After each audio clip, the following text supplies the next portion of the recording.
केलेले आहेत, आरोप गंभीर आहेत. अनिल कुमार पवार हे जे वसई विरार महापालिकेचे माजी आयुक्त आहेत, त्यांच्या वर ईडीच्या धाडी पडलेल्या आहेत आणि अर्थात ते तुमचे दूरचे नातेवाईक देखील आहेत असं समजतंय.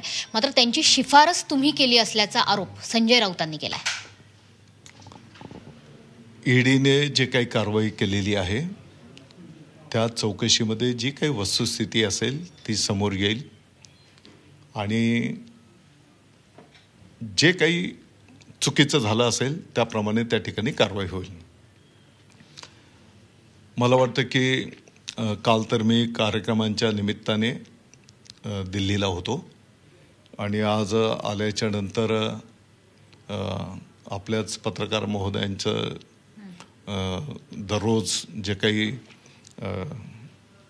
9:30 वाजता पोपट येऊन बोलतो आणि खोटे नाटे आरोप करतो दररोज नेहमीप्रमाणे, आणि त्याप्रमाणे हा आरोप झाल्याच्या नंतर आपल्या पत्रकार बांधवांच्या उपस्थितीमध्येच या विषयातलं मी माहिती काढायला घेतली.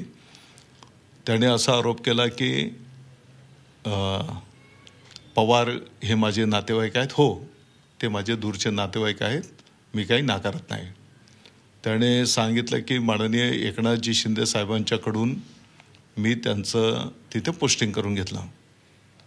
मग या संदर्भातलं मी जेव्हा माहिती घेतली तर त्यांचं पोस्टिंग माननीय उद्धवजी ठाकरे साहेब मुख्यमंत्री असताना झालेली आहे. हा पहिला विषय. दुसरा विषय, त्यांचं विशेष प्रेम माझ्यावर एवढ्यामुळे आहे, पाठीमागच्या काळामध्ये त्यांनी आमच्या मालेगावला गिरणा साखर कारखान्यामध्ये 178 कोटी रुपयांचा घोटाळा केला. असा दररोज प्रमाणे खोटा सनसनाटी आरोप केला होता. आणि या विषयाच्या संदर्भामध्ये वर्षभरापूर्वीची गोष्ट आहे. सभागृहामध्ये बोलत असताना मी सांगितलं होतं की त्यांनी एकतर हा आरोप सिद्ध करावा, दुसरी गोष्ट त्यांनी मालेगावच्या शेतकऱ्यांची माफी मागावी आणि आपला शब्द मागे घ्यावा. तसं केलं नाही तर न्यायालयात दाद मागू आणि त्यांच्यावर कारवाई करायला न्यायालयाला विनंती करू. त्यांनी ते आरोप पाठीमागे न घेतल्यामुळे त्यांच्या विरोधात न्यायालयात दाद मागितलेली आहे. मला वाटतं की ती कायदेशीर प्रक्रिया प्रगतीपथावर आहे आणि मला विश्वास आहे की माननीय न्यायदेवता न्यायनिवाडा करेल, संजय राऊतांवर कारवाई होईल. तुमचा हा दावा मागे घ्यावा तुम्ही म्हणून असा ते आरोप करतायत असं तुमचं म्हणणं आहे? सरळ गोष्ट आहे. त्यांना आता भीती आहे की त्या न्यायनिवाडामध्ये त्यांच्यावर आता कारवाई होणार आहे आणि म्हणून असे खोटे नाटे आरोप करून त्यांना असं वाटतं की ते माझ्यावर प्रेशर आणू शकतील. अर्थात ते पण मला ओळखतात, मी पण त्यांना ओळखतो. पूर्वी उद्धव ठाकरे साहेबांच्या नेतृत्वाखाली काम करत असताना मी पण मंत्री म्हणून काम केलेलं आहे आणि त्या काळात हे आमचे नेते होते. त्याच्यामुळे मी पण त्यांना ओळखतो, ते पण मला ओळखतात. बरं, मुख्यमंत्री उद्धव ठाकरे की एकनाथ शिंदे, तर तुम्ही म्हणताय की उद्धव ठाकरेंच्या कार्यकाळामध्ये अनिल कुमार पवार यांची नियुक्ती झालेली आहे, मात्र शिफारस केली होती का हा मूळ प्रश्न आहे की मुख्यमंत्री कुणीही असो. राऊतांनी पण केली असेल ना. तुमचं असं म्हणणं की संजय राऊतांनी शिफारस केली की असू शकते? असू शकते, माझा दावा नाही आहे. पण त्यांचा तर थेट दावा आहे की तुम्ही शिफारस केली. निघाला ना. पण या संदर्भात कधी मुख्यमंत्र्यांशी, कोणत्याही मुख्यमंत्र्यांशी, उद्धव ठाकरे किंवा एकनाथ शिंदेशी तुम्ही बोलला होतात? ते खोटं निघालं ना त्यांचा दावा. त्यांची नियुक्तीच मुळे माननीय उद्धव साहेबांच्या काळातली आहे. उद्धव ठाकरेंशी कधी बातचीत झाली होती या बाबतीत, अनिल कुमार पवारांच्या बाबतीत, त्यांच्या कार्यकाळाच्या बाबतीत? कारण त्यांची नियुक्ती आयुक्त पदावर अपर जिल्हा. त्यांनी हे पण सांगितलं की ते नाशिकला इकडे बदली तिकडे बदली. आता मला माहित नाही, मी तर पहिले सांगितलं की माझ्या बहिणीची कन्या त्यांच्या कुटुंबामध्ये दिलेली आहे.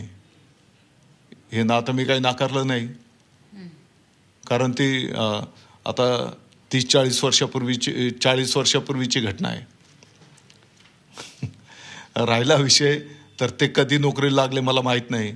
त्यांनी कुठे कुठे नोकऱ्या केलेल्या आहेत तेव्हा मी राजकारणात होतो का नाही ते पण आता काढावं लागेल.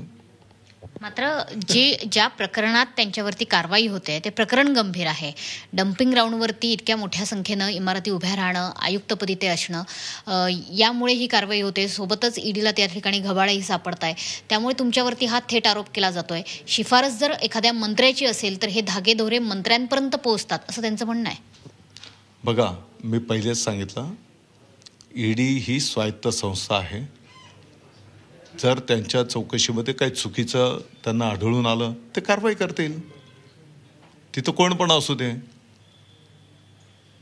तिथे दादा भुसे पण असला, संजय राऊत पण असला, कारवाई होईल. मात्र हे सगळं एकंदर चित्र बघता म्हणजे संजय शिरसाट असतील किंवा संजय गायकवाड असतील, पलीकडे माणिकराव कोकाटे असतील, टार्गेट केलं जात आहे भाजपकडून काही मंत्र्यांना, काही निवडक मंत्र्यांना. नाही, टार्गेट वगैरेचा काही विषय नाही. आता तुम्ही संजय राऊतने कुठे लांबून नातेवाईकचा संबंध जोडला आणि सनसनाटी निर्माण करायची, परंतु या सनसनाटीच्या पाठीमागे त्यांचा दुष्ट हेतू वेगळा आहे. त्यांच्यावर माननीय न्यायालय कारवाई करणार आहे. नुसतं सनसनाटी आरोपचा विषय नाही, आणि हे वर्षभराच्या पूर्वीचा विषय आहे. त्यांनी याचं उत्तर द्यावं ना, की त्यांच्यावर असा गुन्हा दाखल आहे की नाही, न्यायालयामध्ये बाब प्रलंबित आहे की नाही, याचं उत्तर विचारा त्यांना. मात्र कालच्या स्नेहभोजनाला शिंदेचे कोणतेही आमदार मंत्री दिसले नाहीत. तुम्ही म्हणताय की तुम्ही मुंबईच्या बाहेर होतात, दिल्लीला होतात, मात्र एकही मंत्र्याने, आमदाराने जाऊ नये, ही बाब लक्षात घेण्याजोगी आहे. नाही, मला या संदर्भातली काही माहिती नाही, त्याच्यामुळे मला वाटतं की मी बोलणं काही उचित नाही. तुम्हाला निमंत्रण मिळालं होतं? मी पाठीमागच्या पूर्ण आठवडा मतदारसंघात होतो, गावी होतो. परवा मालेगाववरनं शिर्डीहून मी दिल्लीला गेलो होतो. काल मात्र निमंत्रणाचा फोन तुम्हाला आला होता का? म्हणजे तुम्ही नव्हतात मुंबईत हे ठीक आहे. नाही, मला माझ्या माहितीप्रमाणे तर मला असलं काही निरोप नव्हता. त्याच्यामुळे एकंदरीतच संजय राऊत यांनी केलेल्या आरोपांना दादा भुसे यांनी प्रत्युत्तर दिलेलं आहे. त्याच्यामुळे अनिल कुमार पवार यांची नियुक्ती ही एकनाथ शिंदेच्या कार्यकाळातली नाही, तर ती उद्धव ठाकरेंच्याच कार्यकाळातली आहे, आणि त्यांची शिफारस ही कदाचित संजय राऊतांनीच केलेली असू शकते, असंही दादा भुसे यांचं म्हणणं आहे. कॅमेरामन निलेश देवरुखकर, मनीषा पाठक, C24 तास, मुंबई. तर संजय राऊत यांनी केलेल्या आरोपांना दादा भुसे यांनी उत्तर दिलेलं आहे.